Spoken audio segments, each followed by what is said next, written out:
EFF kulezi insuku ine-conference ey'nsuku eziwu-3. Selokhu kuyiqalile i-conference kusuka ngosuku lokuqala bene-media briefing. Kodwa uDr Mbuyiseni Ndlozi akabonakali.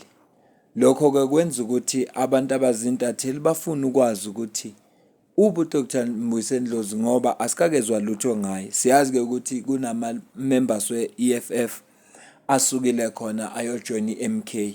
So umbuzo ohamba phambili ne-concern nje kubantu ukuthi uma engabonakali ngabe nayo seshiyile noma kwenzakalani.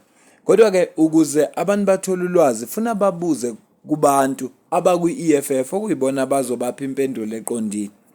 Yingakho-ke uJulius Malema bembuzile ukuthi uphi uDr Mbuyiseni Ndlozi. Kodwa indlela aphendule ngayo uMalema yenza ukuthi sizibuze imibuzo eminingi ukuthi ngabe kusazwene kahle. Ngabe uDr Mbuyiseni Ndlozi useyilunga eliphelele nale EFF asazi. Kodwa nje ngendlela aphendule ngayo uJulius Malema kwenza sisola ukuthi ngathi akusazwenwe kahle. Ngizomdedela akhulume uMalema ukuze kube nguwo ozongitshela mhlambe ku-comment section below ukuthi ngempela ngendlela akhuluma ngayo ngabe lokhu kusho ukuthi uDr Mbuyiseni Ndlozi useseyingxenye ye-EFF na.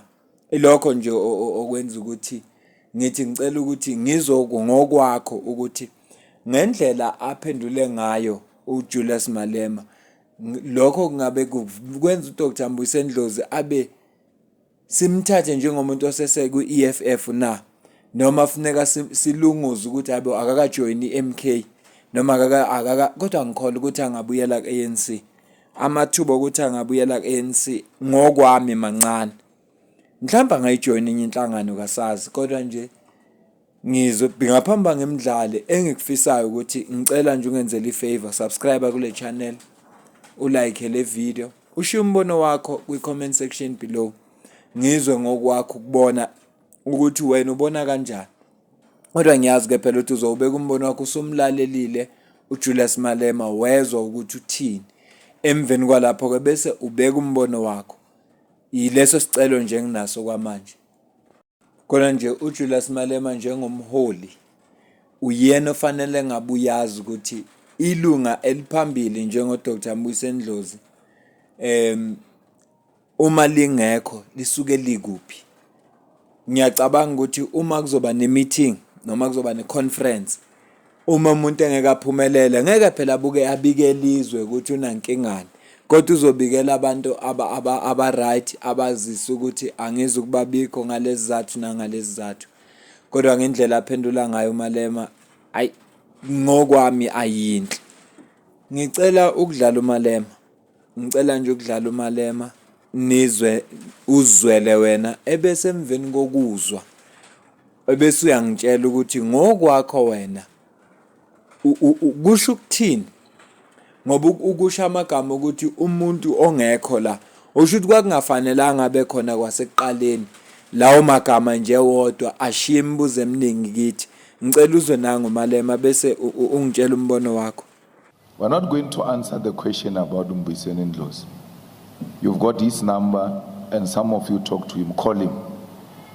I'm not responsible for Mbuyiseni Ndlozi. 90% of the people who were here, who expected to be here, are here. That's what matters. Whoever is not here was not supposed to be here from the beginning.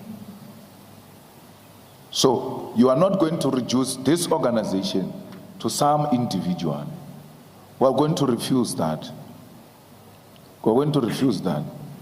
We gave a very long political report yesterday, like 80 pages. It didn't have such names.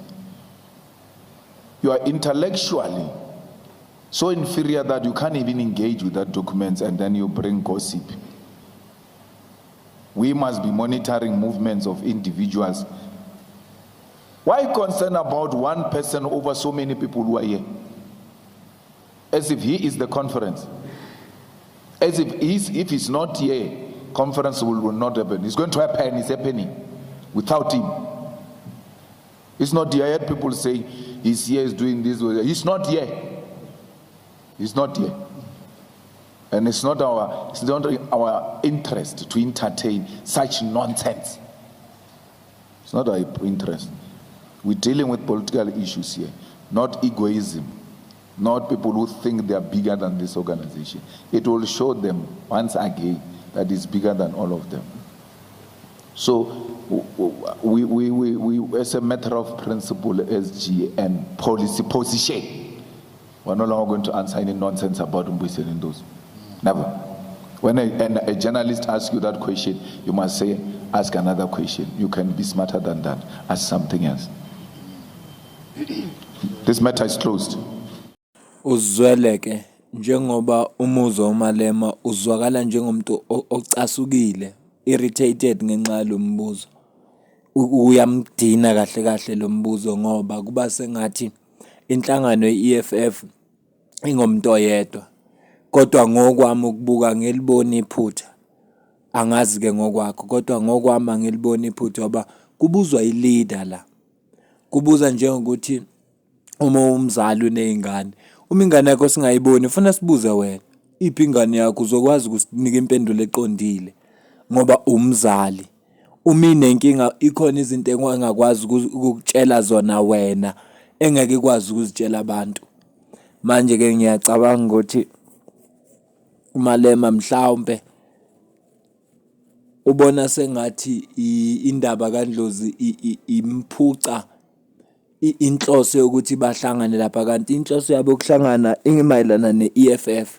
Uma abantu sebengasayinakile lento le usho ukuthi injongo yabo ngokuba ukuthi kube khona abezindaba nabo bonke nje abantu abakhona lapha abamenyiwe. Ngaleso sizathu ke ngiyacabanga ukuthi iyo lento emcasula ukuthi abantu sebenaka into eyodwa basakhulumi. Yingakho ekhuluma ukuthi uthule inkulumo about 80 pages. Kodwa kunokuthi kukhulunywe ngaleyo nto leyo abantu bafocus endabeni kaNdlovu ngoba uyabona ukuthi indaba kaNdlovu manje iyona esihamba phambili. Iyona esihamba phambili ukwedlula inhloso yokuthi kube khona le conference. Ngicela ke ushiye umbono wakho ku comment section below. Sihlangane khona ngizwe ukuthi wena ubona kanjani. Ngiyabonga.